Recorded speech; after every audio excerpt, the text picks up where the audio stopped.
எல்லோருக்கும் வணக்கம். முதல்ல ஒரு ரெண்டு முக்கியமான ஷேர்களை பத்தி டிஸ்கஸ் பண்ணிடலாம். இந்த ரெண்டு ஷேர்களுமே கோல்டன் கிராஸ் ஓவர் ஆகிற மாதிரி வர்றாங்க.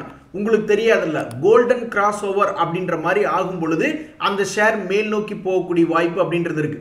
அப்போ அந்த வகையில் இந்த ஹிண்டாயில் எக்ஸ்ப்ளோரேஷன் அப்படின்றது வந்து சமீபத்தில் 2022 இருந்து கணக்கெடுத்து பார்த்தீங்கன்னா 2 முறை உச்சிக்கு வந்திருக்கான், ஒரு முறை லோ ரேட்டுக்கு வந்திருக்கான். இப்போ வந்து என்ன பண்றானா சென்டர் பாயிண்ட்ல இருக்கான். ஒருவேளை மறுபடி பழையபடி 250 வந்ததுன்னா கொஞ்சம் சந்தோஷமா இருக்கும். இந்த ஹிந்துஸ்தான் ஆயில் எக்ஸ்ப்ளோரேஷன் கம்பெனில என்ன ஒரு அட்வான்டேஜ் பாயிண்ட் அப்படின்னு பார்த்தீங்கன்னா, அவனுடைய இன்ட்ரின்சிக் வேல்யூ ஃபண்டமெண்டலா பார்க்கும்போது அவனுடைய இன்ட்ரின்சிக் வேல்யூ 422 ரூபா இருக்கு.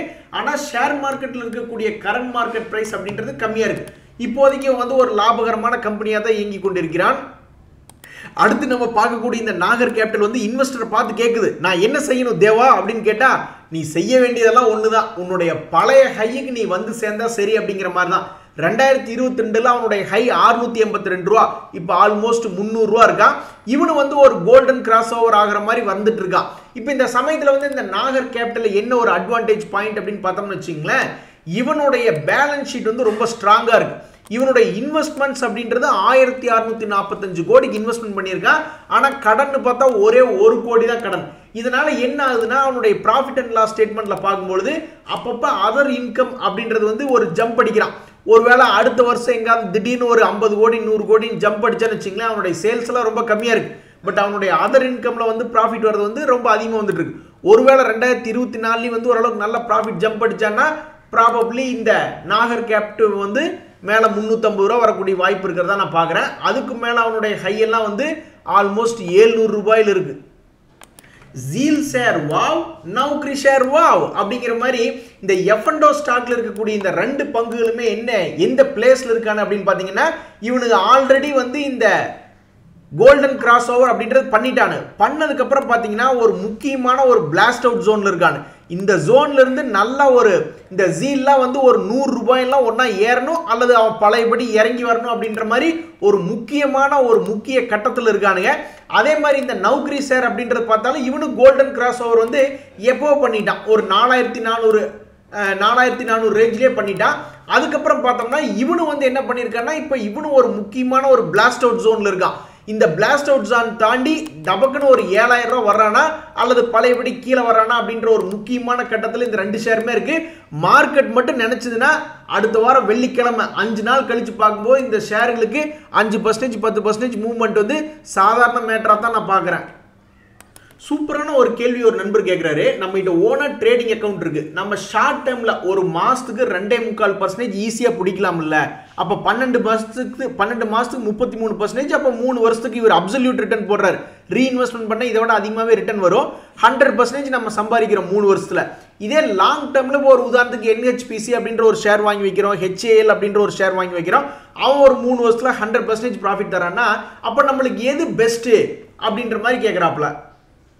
இப்போ இந்த ரெண்டுமே ஒரே மாதிரி தானே இருக்கு. லாங் டைம்லேயும் அப்போ ஈஸியாக ஜெயிச்சிடலாம், ஷார்ட் டைம்லேயும் ஜெயிச்சிடலாம். நம்மளுக்கு 100% ப்ராஃபிட் ரெண்டுலேயும் வருதுன்னா ஃபர்ஸ்ட் டிஃபரன்ஸ் வந்து என்னன்னா, நீங்கள் சார்ஜ் வந்து 0வா இருக்கும்.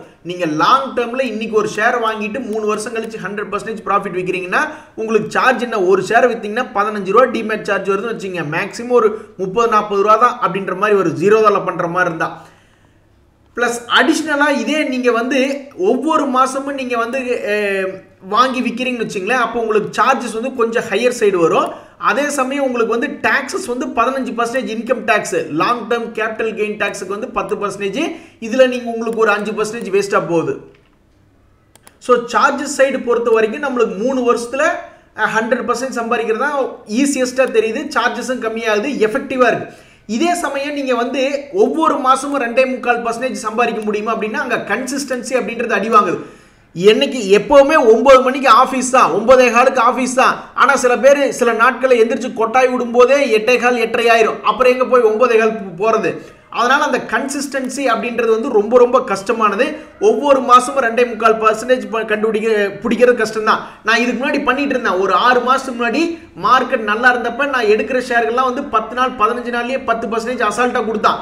நான் வாங்கி வித்துட்டு நான் ஜாலியாக இது செமடா, ஒரு சூப்பரான ஐடியா கண்டுபிடிச்சிட்டோம்னா இனி ஒரு வருஷத்துக்கு 300%க்கு மேலே நம்மளுக்கு லாபம்டா அப்படின்ற மாதிரி நான் நினச்சிட்டு இருந்தேன். அப்புறம் என்னாச்சுன்னா மார்க்கெட்னுடைய ரேலி ஸ்டாப் ஆகி கொஞ்சம் கீழே இறங்கும் போது நீட்டி படுத்துட்டான். ஒரு 2-3 மாசத்துக்கு ஒண்ணுமே கிடைக்கல, பெரிய அளவில் லாபமே கிடைக்கல. ஸோ இந்த இடத்துலையும் வந்து இந்த மாதிரி ஷார்ட் டேர்ம் ப்ராஃபிட் பண்ணுறது அப்படின்றது அந்த கன்சிஸ்டன்சியில் அடி வாங்குது. ஈஸியஸ்ட்டாக அப்படின்னு பார்த்தோம்னா சத்தியமாக இதில் ஈஸியஸ்ட்டே கிடையாது. நீங்கள் ஒவ்வொரு முறையும் ஒரு ஸ்டாக்கை வாங்கி விற்றதுக்கப்புறம் அடுத்த ஸ்டாக் கண்டுபிடிக்கணும், அடுத்த ஸ்டாக் கண்டுபிடிக்கணும், அடுத்த ஸ்டாக் கண்டுபிடிக்கணும், எல்லா ஸ்டாக்கும் உங்களுக்கு வேலை செய்யணும். ஸோ இது எல்லாமே கஷ்டம். 3 வருஷமா ஹோல்டு பண்ணி 100% பார்க்கறது அப்படின்றதா ஈஸி. நம்மளுக்கு என்னங்க, நமக்கு ப்ராஃபிட் வந்தால் சரி. நீங்கள் சொல்கிறதுனால நான் இப்போ யோசிச்சு பார்க்குறேன். இப்போ என்னுடைய மியூச்சுவல் ஃபண்ட் அக்கௌண்ட் அப்படின்றத நான் எடுத்து பார்க்குறேன்னு வச்சுங்களேன், இந்த ஈஸியஸ்ட்டும் சரி கன்சிஸ்டன்சியும் சரி இந்த ரெண்டுமே வந்து நம்ம மியூச்சுவல் ஃபண்டில் இருக்கிற மாதிரி நான் பார்க்குறேன். இப்போ நான் இதில் என்னத்தை பண்ணேன், ஒரு 1.5 வருஷம் 2 வருஷத்துக்கு முன்னாடி ஒரு 2.25 லட்ச ரூபாய் போட்டு உட்காந்துட்டு இருந்தேன். இப்போ பார்த்தா ஒரு 73,000 ரூபா லாபம்னு வச்சுங்களேன். என்னை பொறுத்த வரைக்கும் இருக்கிறதுலேயே அடுத்தவனை வச்சு வேலை வாங்குறதா ஈஸியஸ்ட் அண்ட் கன்சிஸ்டன்சி அப்படின்றது எனக்கு தோணுது. ஸோ என்னை பொறுத்த வரைக்கும் இந்த எது ஈஸி அப்படின்னு கேட்டிங்கன்னா நம்மளுடைய ஓன் ட்ரேடிங் அக்கௌண்ட்டை விடவும் மியூச்சுவல் ஃபண்டில் பணத்தை போட்டு ஜாலியாக கால் மேலே கால் போட்டுக்கு வந்து வேலை ஒரு போர்ட்ஃபோலியோ மேனேஜரை வேலை வாங்கி சம்பாதிக்கிறது அப்படின்றது ஈஸியஸ்ட்டு. பட் அதில் பெருசாக ரிட்டர்ன் வராது. இப்போ ஒரு 2 வருஷத்துக்கு பார்த்தீங்கன்னா எனக்கு ஒரு 26%, ஒரு வருஷத்துக்கு ஒரு 12-13% கணக்கு வருது. ஆனால் இதுவே நான் நல்ல பங்குகளை எடுத்து வச்சு கொண்டிருந்தாலும் சரி, அல்லது நான் நீங்கள் சொல்கிற மாதிரி ஷார்ட் டைமில் கண்டுபிடிச்சு வாங்கினாலும் சரி, நம்மளுடைய லாபம் வந்து உச்சாணிக்கு போய் கொண்டிருக்கும். ஸோ ஈஸியஸ்ட் கன்சிஸ்டன்சி அப்படின்றது மியூச்சுவல் ஃபண்டில் இருக்கு. பட் பெரிய ப்ராஃபிட் அப்படின்றது வந்து நீங்க அவங்க பண்றதே நீங்க உங்களுடைய ஓன் ட்ரேடிங் அக்கௌண்ட்ல லாங் டேர்மா பண்ணீங்கன்னா பெரிய பணம் இருக்கு, ஈஸியாகவும் இருக்கு அப்படின்றது என்னுடைய கருத்து. ஒரு நண்பர் வந்து பிரைவேட் கம்பெனியில் பணம் போடுறக்கே பயமா இருக்கு அப்படின்ற மாதிரி யோசிச்சுட்டு இந்த எஸ்பிஐ கார்டில் வந்து 1000 ஷேர் வரைக்கும் லாங் டேர்மில் எடுக்கலாமா அப்படின்ற மாதிரி யோசிச்சுட்டு இருக்காப்ல. என்னை பொறுத்த வரைக்கும் இந்த எஸ்பிஐ கார்ட்ஸுடைய ஷேர் ஹோல்டிங் பேட்டர்ன் போய் பார்த்தீங்கன்னா அதில் ஸ்டேட் பேங்க் ஆஃப் இந்தியா அப்படின்றதா 68.94% ஹோல்டிங்காக இருக்குது. ஸோ இந்த கம்பெனி வந்து திவாலாகிறதுக்கு வாய்ப்புகள் ரொம்ப ரொம்ப கம்மி. அதே சமயத்தில் ஒரு கம்பெனி திவாலாகணும்னா அவன் ரொம்ப நஷ்டகரமாக இருக்கணும். இவன்லாம் வெறும் 136 கோடியில் லாபம் பண்ண ஆரம்பிச்சு இப்போ 2000 கோடிக்கு லாபம் பண்ணிக்கிட்டு இருக்கான் இந்த எஸ்பிஐ கார்ட்ஸ். அதுவும் இல்லாமல் நீங்கள் டெக்னிக்கலாக பார்த்தீங்கன்னா இந்த எஸ்பிஐ கார்ட்ஸ் வந்து கொஞ்சம் உசுறு பிடிச்சி விளையாண்டுக்கிட்டு இருக்கான். எப்பவுமே சமீபத்தில் பார்த்தீங்கன்னா ஒரு சப்போர்ட் எடுத்தான்னா ஒரு நல்ல ஹை அப்படின்றது 2 முறை பண்ணி கொடுத்துட்டான். இந்த முறை 3வது முறை அவன் பண்ணி தான் தரணும். பட் இன்னுமே லேட் ஆகிட்டு இருக்கு, எவ்வளவு தூரம் மேலே ஏறுன்னு தெரியல. ஸோ டெக்னிக்கலாகவும் இப்போ என்னை பொறுத்த வரைக்கும் எஸ்பிஐ கார்டு பாசிட்டிவாக தான் இருக்கு. அதே மாதிரி ஃபண்டமெண்டல் பார்த்தாலும் இந்த கம்பெனி இழுத்து பூட்டிட்டு போகிற கம்பெனி மாதிரி தெரியல. ஸோ இது போன்ற கம்பெனிகளை எஸ்ஐபி முறையில் அக்குமுலேட் பண்ணுறது என்னை பொறுத்த வரைக்கும் ஒன்றும் பெருசாக தப்பு இருக்கிற மாதிரி தெரியல. அதே சமயம் பிரைவேட் கம்பெனிகளை நீங்கள் சொல்கிற மாதிரி கொஞ்சம் பயந்துக்கு தான் வேணும். ஒரு உதாரணத்துக்கு ஃபியூச்சர் ரீட்டைல் எவ்வளோ பெரிய குரூப் பிக் பஜார் அதையவே பூட்டுறதுக்கு பார்க்குறாங்க. அது மாதிரி பிரைவேட் கம்பெனிஸில் என்றைக்கு அந்த பயம் இருக்குது, பப்ளிக் கம்பெனிஸில் அந்த மாதிரி இல்லை.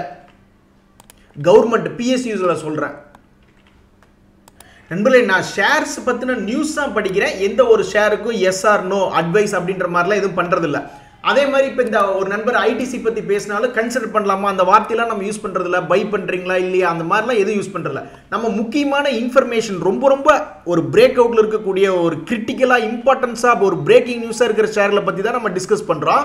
அதில் பார்த்தீங்கன்னா இப்போ இந்த ஐடிசி எடுத்துட்டிங்கன்னு வச்சுங்களேன், நம்ம இதுக்கு முன்னாடி டிஸ்கஸ் பண்ண வந்து 426 ரேஞ்சில் சப்போர்ட் அப்படின்றது பேசணும். இது கீழே போனால் 390 வரைக்கும் போகக்கூடிய வாய்ப்பு இருக்கிறதா பேசணும்.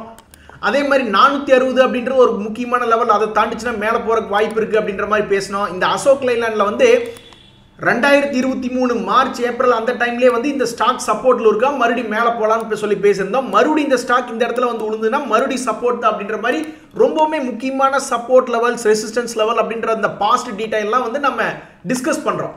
அந்த முக்கியமான ஷேர்ஸோட இன்ஃபர்மேஷன்ஸை டிஸ்கஸ் பண்ணுறோம். பட் வாங்கலாமா வேண்டாமா எஸ் ஆர் நோ அப்படின்ற மாதிரியான இன்ஃபர்மேஷன்ஸ் நம்ம சொல்கிறது இல்லை.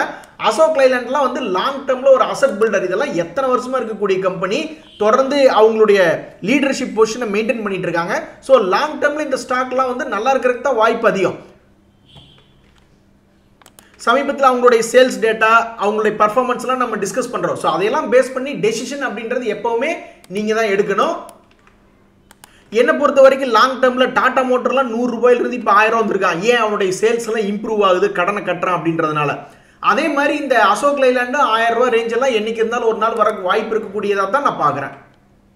நண்பர்களே, நம்ம நண்பர் சொல்றது கரெக்ட். இந்த பிசிஜி ஷேர்லாம் வந்து, அதாவது எந்த ஒரு ஷேர் அவங்களுடைய குவார்டர்லி ரிசல்ட்டை தாமதமாக வெளியிடுறாங்க, அல்லது எங்கே வந்து செபி வந்து ஏதாவது ஒரு ஃபைண்டிங்ஸ் கண்டுபிடிக்கிறாங்க, அல்லது அமலாக்கத்துறை ஐடின்னு ஏதாவது போய் ஒரு பெரிய லெவலில் போய் கண்டுபிடிக்கிறாங்கன்னா அது போன்ற ஸ்டாக்குலேருந்து விலகி இருக்கிறது நல்லது. இல்லைன்னா என்ன ஆகுன்னா அவன் மேலே போகிறப்ப நம்மளுக்கு தெரியாது. கரெக்ட். இங்கே அடிவாரத்தில் நம்மளுக்கு தெரியாது, ஆனால் மலை உச்சிக்கு போகும்போது தான் நம்ம அண்ணாந்து பார்ப்போம், அங்கே மேலே இருக்கிறது தெரியும். நம்ம வாங்கினதுக்கப்புறம் கீழே இறங்கிடுவானு. இப்படித்தான் இகேஐன்னு ஒரு ஷேர் ஆச்சு, பிசிஜி ஆச்சு. அதனால ரொம்பவுமே எச்சரிக்கையா இருங்க. நம்ம நண்பர் சொல்றது கரெக்டு தான். இங்க பாருங்க நண்பர்களே, நம்ம சீனிவாசன் சார் வந்து ஒரு அருமையான தகவல் சொல்றாரு. இவர் 2018 இருந்து 2020 இன்ட்ராடே எல்லாம் பண்ணி ஏகப்பட்ட லாஸ், 165% அவருக்கு லாஸ் ஆயிருந்தது. இப்போ 2020 to 2023 அவருடைய போர்ட்ஃபோலியோனுடைய பெர்ஃபார்மன்ஸ் வந்து பிளஸ் 325% ப்ராஃபிட் வந்திருக்கு. இதுக்கு வந்து என்ன ஒரு அஸ்திவாரமா இருந்தது, எதனால இப்படி அவர் லாஸ் எல்லாம் மீட் எடுத்தார் அப்படின்னா, லாங் டேர்ம் இன்வெஸ்ட்மெண்ட் பண்ணி தான் இப்போ அவருடைய லாஸை மீட் எடுத்திருக்காரு. ஸோ இதையும் யோசிச்சு பாருங்க. நீங்க யாராவது ஆப்ஷன் ட்ரேடிங் பண்ணியிருக்கீங்க, ட்ரேடிங் பண்ணி ஹெவியா லாஸ் ஆயிடுச்சுன்னா அதை லாஸ் ரெக்கவரி பண்றதுக்கு நீங்க பல முறை முயற்சி பண்ணிட்டு இருப்பீங்க. அது இருக்கட்டும். அது போக இந்த மாதிரி லாங் டேர்ம் இன்வெஸ்ட்மெண்ட் பண்ணி மீட் எடுக்கிறதுக்கு அதுலயும் ஒரு வகையில முயற்சி பண்ணி பாருங்க. ஏன்னா அதுதான் ரொம்ப பெஸ்டா இருக்கு அப்படின்னு ஒருத்தர் ஓன் எக்ஸ்பீரியன்ஸா சொல்றாரு. இதெல்லாம் ரொம்ப பவர்ஃபுல். நண்பர்களே, இந்த பெட்ரோநெட் எல்என்ஜி கீழே விழுந்து கிடக்கல நம்ம இந்த சப்போர்ட்ல டிஸ்கஸ் பண்ணோம். 195 ரூபாய் 200 ரூபாய் ரேஞ்சில் சப்போர்ட் இருக்கு அப்படின்ற மாதிரி டிஸ்கஸ் பண்ணியிருந்தோம். இப்போ என் கண்ணுக்கு என்னவோ அவன் ஒரு ரெசிஸ்டன்ஸ் லைன் கிட்ட வந்திருக்கிற மாதிரி தெரியுறான். ஸோ இந்த பொதுவாகவே இது ஒரு வெட்டுக்கிளி தான். ஸோ என்னை பொறுத்த வரைக்கும் இவன் இந்த ஹையை தாண்டல 237 240 காமிக்கலினா ப்ராபப்ளி இவன் மறுபடியும் ஒரு 200 ரூபா 210 ரூபா வந்து இன்னொரு இடம் நம்மளுக்கு ஏதாவது பணம் சம்பாரிச்சு கொடுக்கறதுக்கு ஒரு வாய்ப்பு கொடுப்பான் அப்படின்ற மாதிரி நான் யோசிக்கிறேன். நண்பர்களே, என்னை பொறுத்த வரைக்கும் இந்த நமின் ஃப்ளோரோ அப்படின்றது வந்து ரொம்ப காலத்துக்கு முன்னாடியே நம்ம இதை ஒரு சப்போர்ட் ரேஞ்சில் பார்த்தோம் 3358 அக்டோபர் மாசத்துல. அதுக்கப்புறம் பெருசாக ஏறி வரல, ரொம்ப ஸ்லோவாக இருக்கான். தூக்க மாத்திரை சாப்பிட்ட போல ஒரு மாதிரி ஸ்லோவாக படுத்தே கிடக்கிறான், இன்னும் மேலே ஏறி வரல. பட் என்னை பொறுத்த வரைக்கும் இந்த நமின் ஃப்ளோரோ அப்படின்றது சப்போர்ட் எடுத்திருக்கான். என்னைக்கு இருந்தாலும் ஒரு நாள் ஒரு 5000 ரூபா வரணும் அப்படின்றது என்னுடைய கருத்து. ஒரு நண்பர் சம்பல் ஃபெர்டிலைசர் வந்து 400 ரூபாய்க்கு 500 ஷேர் வாங்கியிருக்காரு. இவருக்கு ரெண்டு நல்ல நியூஸ் இருக்கு. ஒன்னு, சம்பல் ஃபெர்டிலைசர் வந்து பிரேக் அவுட் ஆகி 284 ரூபாயில நம்ம பார்த்துட்டு இருந்தோம். இப்போ 372 ரூபா 100 ரூபாய் ஏறிட்டான். அடுத்த நல்ல நியூஸ் என்னன்னா, இந்த சம்பல் ஃபெர்டிலைசர்ல நாளைக்கு ஒரு மீட்டிங் நடக்க போகுது, போர்ட் மீட்டிங்ல. அதுல பைபேக் கன்சிடர் பண்ணலாம் அப்படின்ற மாதிரி யோசிக்கிறாங்க. அந்த பைபேக் வந்து டெண்டர் ரூட்ல பைபேக் பண்றாங்க. அதே மாதிரி இப்ப இருக்கக்கூடிய பிரைஸ் வந்து 372 ரூபா, அதுக்கு பொதுவாக ஒரு ஆல்மோஸ்ட் ஒரு 450 ரூபாய்க்கு பைபேக் பண்றதுக்கு முடிவு பண்றாங்க. அப்படின்ற மாதிரியான ஒரு முடிவு வரும் பட்சத்தில் உங்களுக்கு அருமையான நியூஸ். ஸோ நாளைக்கு வந்து உங்களுக்கு ஒரு பொன்னான நாளா இல்லையா அப்படின்றது தெரிஞ்சிடும் அப்படின்றது என்னுடைய கருத்து. இன்றைய தகவல் உங்களுக்கு உதவியாக இருந்ததுன்னு எனக்கு சந்தோஷம் தான். ரொம்ப நன்றி, வணக்கம்.